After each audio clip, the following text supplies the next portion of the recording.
Another misconception is that gentle parenting is weak.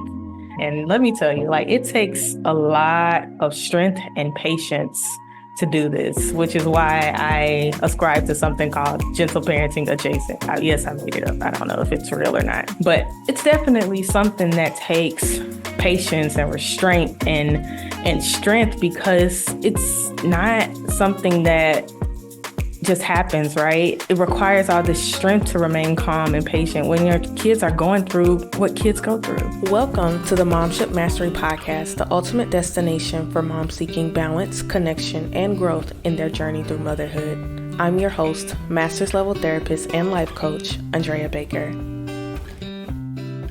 Here at the Momship Mastery, we believe that motherhood is a purposeful journey filled with discoveries, challenges, and countless opportunities, from self-care strategies to relationship building, from spiritual growth to parenting insights. I've got you covered. So if you're ready to embark on this journey with us, hit that subscribe button and let's explore the world of motherhood, relationships, and growth together. Remember, you're not alone on this journey, and we're here to support you every step of the way. Hey guys, welcome back for this week's episode. This week we're going to be talking about gentle parenting, or what I like to call gentle parenting adjacent. I know that this is often a very hot topic or sensitive topic, so I wanted to dedicate this episode to really just explaining what exactly gentle parenting is, what it is not, and then what I refer to as gentle parenting adjacent. I would in no way consider myself a gentle parenting expert. I do have just some experience in certain aspects of it, such as conscious discipline and some things of that sort. And then I'll just kind of explain our perspective and the way that we kind of took this gentle parenting era and turned it into what we believe to work for us. So let's get into it. So what is gentle parenting? Gentle parenting is defined basically a style of parenting that prioritizes the child's emotional and physical well-being. It really focuses on understanding the child's perspective, modeling positive and effective communication skills, and really just using positive disciplines opposed to more punitive punishment-based disciplines. So let's break down a few characteristics of gentle parenting. So one of the main characteristics of gentle parenting is going to be empathy, right? We empathize with our children. We try to understand what they're experiencing and understand their point of view. And in doing so, we are more able to support. It also involves a lot of respect for our children and for parenting and ourselves as a whole. We want to try to make sure that they understand that they are individuals. They have their own thoughts and feelings and boundaries. We're not putting them in a place where they have to ascribe to our thoughts, our feelings, our emotions. We are giving them that ability to say, I feel this. I am upset because of this. This is my boundary. We're giving them that language very early in the process. It also incorporates a lot of positive communication, how we are able to communicate with our children. Are we open and are we honest? And how are we framing communication for them? What types of skills are we teaching them? Are we teaching them to listen and respond? Are we teaching them to understand what they heard? So a lot of the communication skills here are taught very early. And this helps to build trust and foster understanding between the child and the parent, because they're able to communicate and understand versus the communication being more one-sided. It also teaches setting clear boundaries. And I think this is one of the areas that a lot of people draw back because they feel like gentle parenting does not have boundaries, or if they feel that gentle parenting allows the child to kind of just push the limits and things of that sort. But gentle parenting has clear and consistent boundaries, right? We want to make sure that boundaries are clear and concise. And when we are establishing them and letting our children know what to expect, we also want to foster teaching rather than punishing. So if we say that this is an established boundary, if you cross this boundary, this could happen. We're letting them know what to expect if this happens, how crossing boundaries can render consequences opposed to punishment, natural consequences, consequences that we've already talked about. So setting boundaries like, if you are not listening or if you continue to speak while I'm speaking and I've already asked you to listen to my words and you are choosing not to, then a boundary that I'm going to set is I'm not going to continue talking. I'm going to either remove myself or you can go to your space, and when you're ready, we will continue this conversation. But it has a consequence. That consequences can result in losing that connection. For a lot of children in this gentle parenting era, that connection is one of the main factors that promote changes. So setting boundaries, making sure our boundaries are clear and concise. But we are also really incorporating and teaching them problem solving skills. We're helping them to become a problem solver. So instead of telling them the answer, we encourage them to participate in the problem solving process, in the decision making process, right? They have choices. They get to make decisions, and within reason, of course. Usually my husband and I, we frame it in a way of, okay, these are our choices. Which do you choose? Or here's the problem. How do you think we should approach it, right? And sometimes, of course, we help them to navigate that process. We help them to understand, especially if they're in a moment where they're not trying to participate or they're being snarky or they have their remarks that aren't desirable. We help them to come and align back with what we're trying to solve. And we help them to understand that they have the tools and they have the capabilities to solve this problem. And most time they do. Sometimes it's a straight line. Other times it's a swirly line that's really just helping them to understand and have that confidence that they're able to solve some of their own problems. What gentle parenting is not? Gentle parenting is not permissive. It is not giving in to our children and letting them do whatever they want. That is definitely not what it is. There are limits and guidelines to gentle parenting. There are moments and times where these are the boundaries, and the boundaries may look smaller in this moment, or the boundaries may look larger for you to explore more. But it is not something where we're just like laissez-faire, hands off, and we're not involved. It's also not neglectful, right? It does not neglect discipline or guidance, right? We're constantly there guiding our children. It just approaches discipline in a way that's less coercive and in a way that is already established. It's also not overindulgent. It doesn't mean that we are giving into everything that they're wanting, right? We're not giving into every demand, every whim of our children. Rather, it involves us really finding that balance between meeting their needs and setting limits. So no, our children don't get everything they want.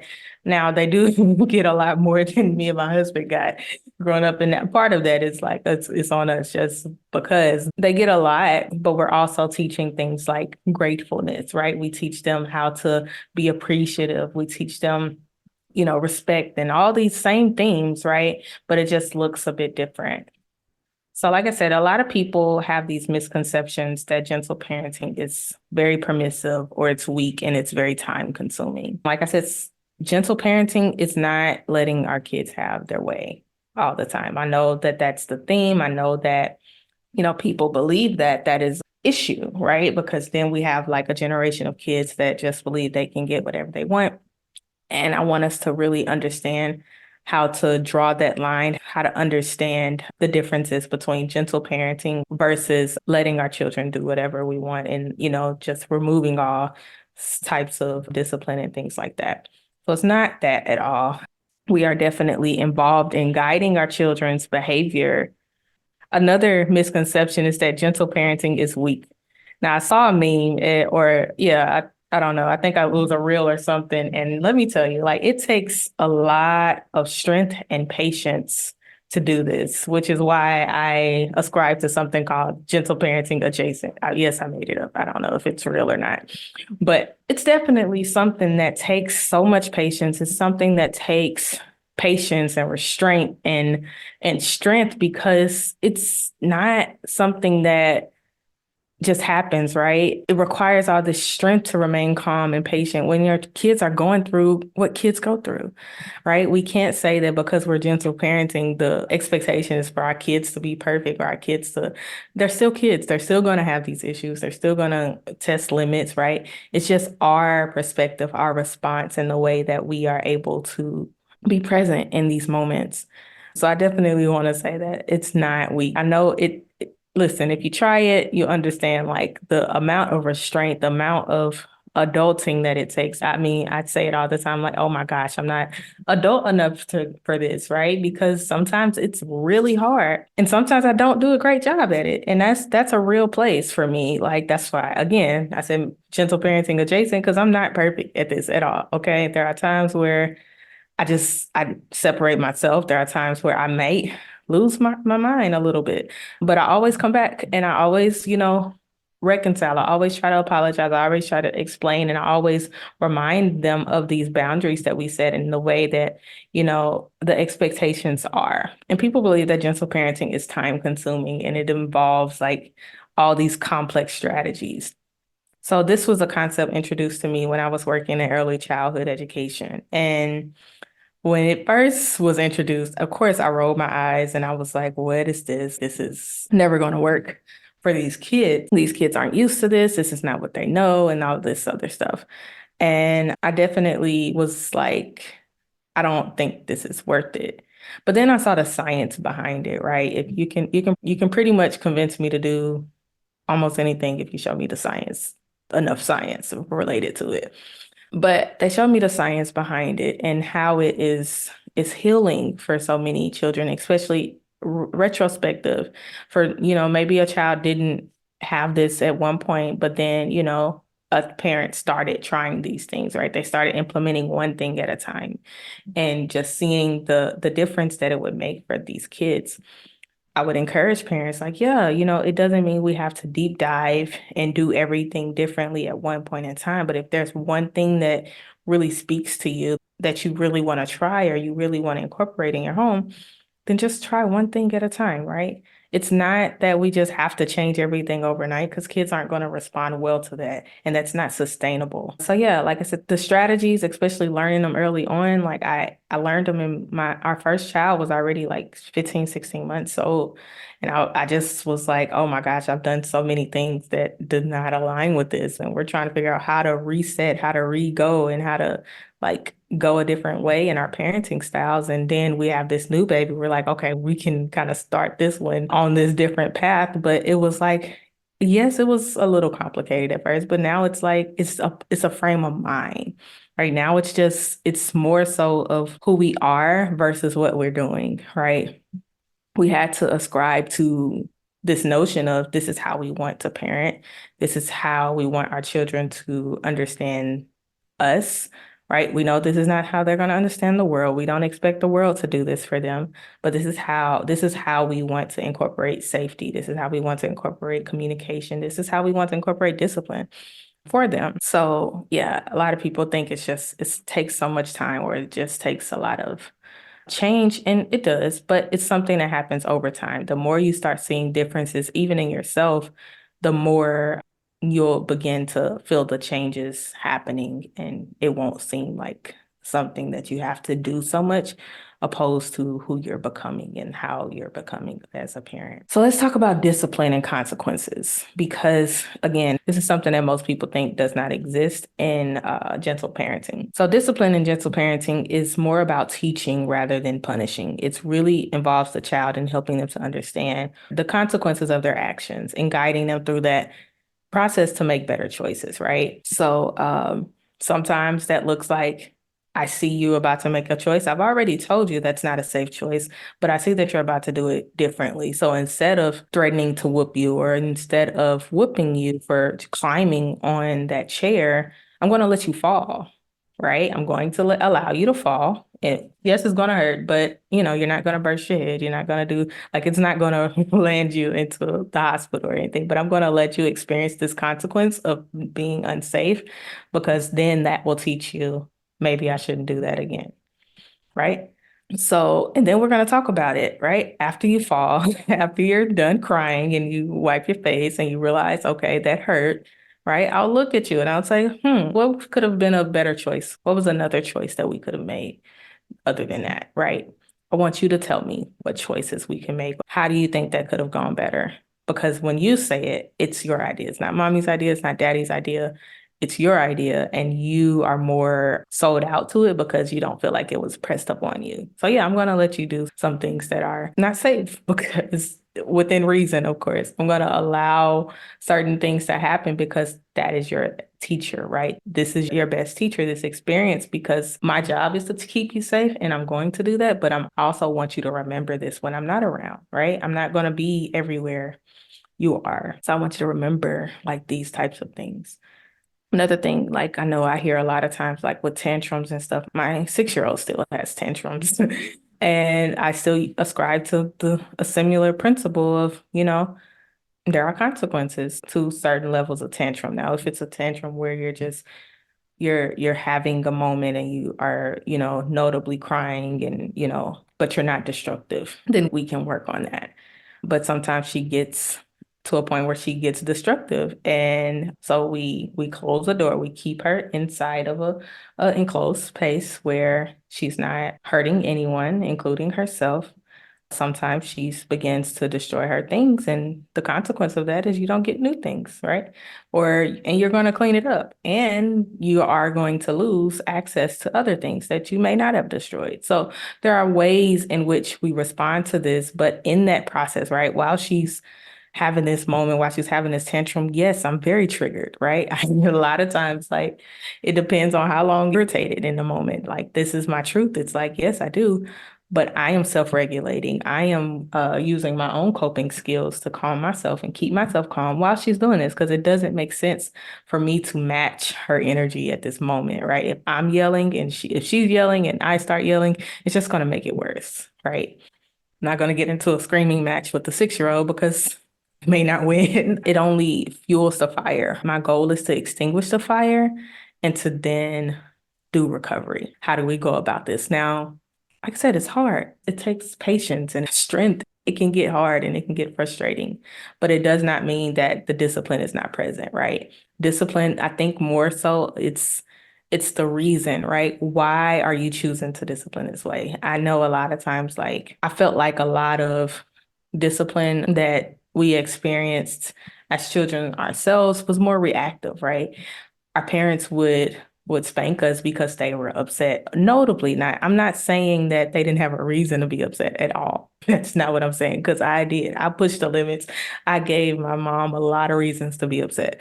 I'm just saying that sometimes the reaction or the discipline had more to do with the way the parent was feeling opposed to correcting or teaching the child. Okay, that's what I'm saying. So I'm not saying that, I know that our parents did what they felt best, and I'm not saying that that was wrong. I'm saying that they did what they knew to do. But now that we are exposed to other ways that are more positive and more effective in the rearing of our children as adults that are able to communicate and self-regulate and do those things, it's important to notice those changes. But anywho, so the next thing is just really consequences. So instead of punishment focus, instead of being reactive, instead of I'm mad, so you're getting a whipping, like it was funny. I used to work with someone and it was joking way, okay, y'all don't take this too serious, but she would be like, y'all are getting a deduction because you getting on my nerves. Like that's the type of reactiveness I'm ascribing to. And I've been there. Like I'm not saying I'm perfect at all. Like I would tell my kids at this point, like, all right, you're getting on my nerves, and but that's a relationship that we've been able to form, and we understand each other, and they understand like what I mean. And of course, I don't say that in a situation where they're already triggered or they're already having a hard time. So, and again, like I said, instead of consequences or punishments that are more punitive, like spanking, yelling, gentle parenting focus more on like natural consequences or logical consequences. So if a child refuses to eat their broccoli, they're going to be hungry, right? They're going to remember, I'm hungry. Like, I don't want to feel hunger. And I'm like, well, you should have ate the broccoli. The broccoli is here if you want to eat it. If you don't want to eat it, you'll stay hungry. Right. And again, it's one of those things where I'm not saying, if I said you had a choice between corn and broccoli and you chose broccoli and then you chose not to eat the broccoli, that's your choice. That's your consequence. I'm not forcing you to eat it, but I'm also not going to give you cookies instead of broccoli. You're hungry. Okay. So that's what I mean. I heard another example, and I mean, I don't really ascribe to it, but it's like another example was like if a child refuses to wear a coat and then they feel cold outside, that's a natural consequence.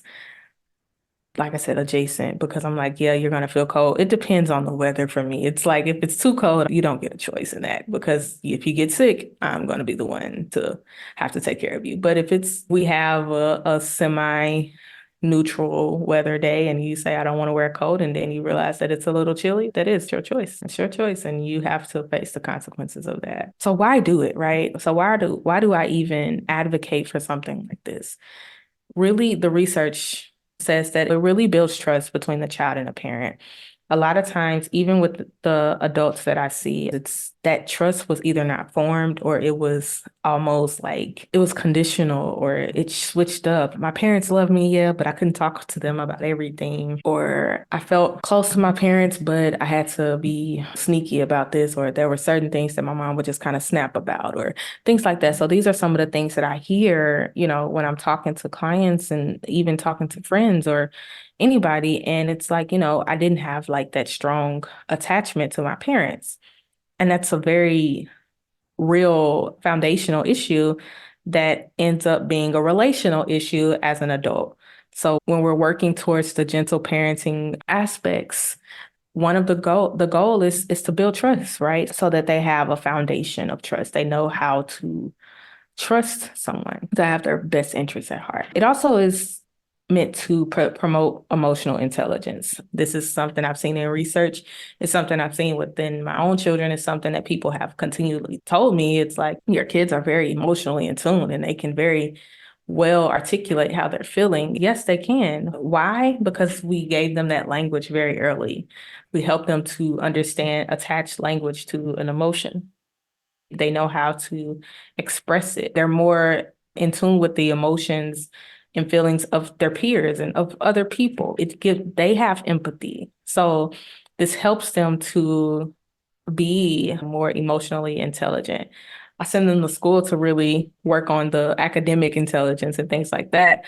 But we are very involved in developing their emotional intelligence and helping them to understand how they're feeling and how to overcome some of those feelings. Because I tell them all the time, some feelings don't go away immediately. Sometimes it takes time. I teach them that very early in an age appropriate manner, of course. But yeah. So another one is really encouraging autonomy. We want them to develop a sense of independence while still feeling that they are supported.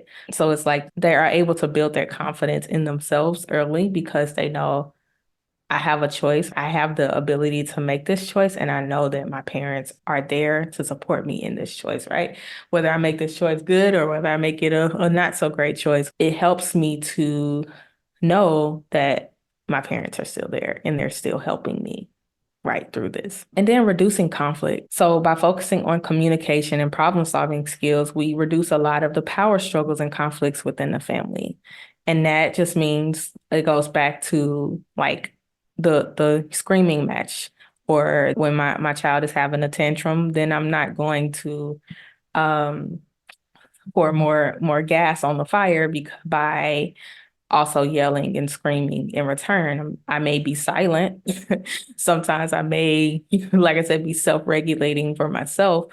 Or sometimes I may, continue to say, hey, you're safe, you're safe. It's going to be okay.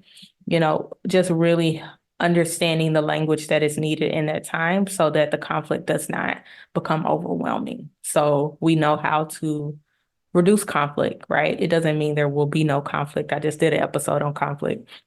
There's no way to completely dissolve conflict, but it reduces the conflicts that are within the family. Even between my children as siblings, they still are able to see when the other person is overly upset.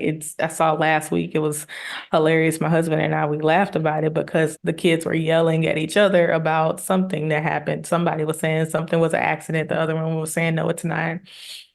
And then, so they both were getting overwhelmed with emotions. And the one that was saying, oh, you did this on purpose. They switched and was like, it's okay. I see you're upset. You don't have to cry. Right. And then they were able to explain, this hurt my feelings because I would never do, like, to see that unfold, and I don't have to be an active participator or active person in that moment where they just are able to unfold that on their own. It's priceless for me. So these are some of the reasons that we gentle parent. These are some of the research-based results that happen because of gentle parenting. A few other long-term benefits from the research are creating positive relationships. Children who are raised with gentle parentings or gentle parents adjacent, I'm just going to throw that in there, but they tend to have closer, trusting relationships with their parents, with their friends, and things like that. Like, they are able to build really strong relationships. They're also able to regulate their emotions. They're able to speak what they're feeling. They're able to think about their actions. They're able to make choices.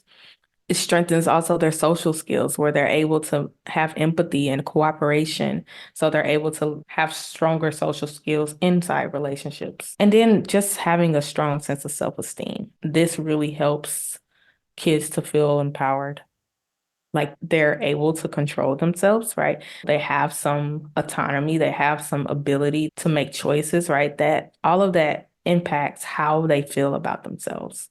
So those are some of the things that I really hone in on when it comes to this gentle parenting. So I want to know what you think about this. What are some of the things that stood out to you about gentle parenting or gentle parenting adjacent? Because, like I said, sometimes it's hard.